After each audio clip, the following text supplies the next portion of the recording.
আমার মৃত্যুর পরে শামসুর রহমান। আমার মৃত্যুর খবর পেয়ে তুমি অবশ্য অঙ্গে কোনো শোক বস্ত্র ধারণ করবে না। তোমার দীঘল চুলও হবে না আলুলায়িত কোনো উন্মাদিনীর মতো। তবে তোমার মানসাকাশ ছেয়ে যাবে শোকার্ত মেঘে।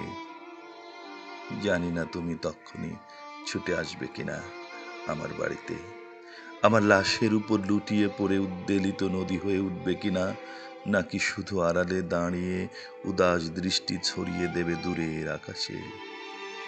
হয়তো তখন আমার কিছু কবিতা উড়ে আসবে তোমার দিকে আদর কুড়াতে।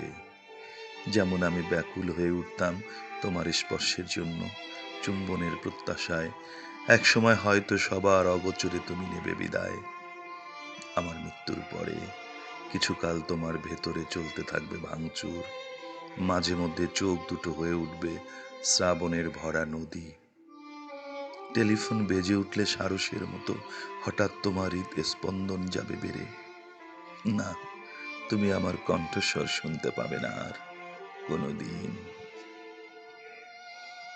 যখন স্নান ঘরে নিজের উন্মোচিত যুগল স্তন চোখ যাবে, তখন হয়তো তোমার মনে পড়বে আমি ওদের নাম রেখেছিলাম জেদি স্বর্গীয় ফল।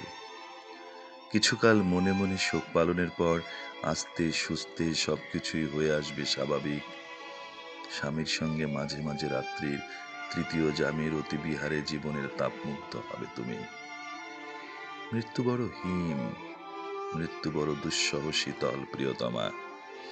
পুত্র কন্যার প্রতি তোমার স্নেহ বাড়বে, বই কমবে না এক রত্তি। আনন্দে মেতে উঠবে বান্ধবী সম্মেলনে আগেকার মতোই। মাঝে মাঝে কাউকে কাউকে পাঠাবে নিজের তৈরি শুভেচ্ছা কেক কিংবা অন্য কোনো উপহার।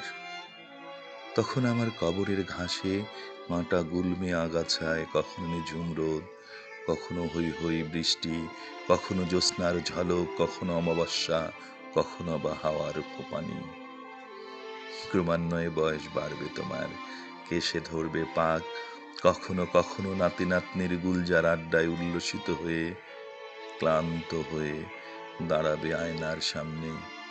মন খারাপ হবে, হয়তো মনে পড়বে একজন বয়সী কবির কথা, যে তোমার রূপের তারিফে ছিল মশগুল, যে তোমার হৃদয়ের গাঙ্গে ভাসিয়েছিল তার ভাঙ্গা নাও অসীম সাহসে।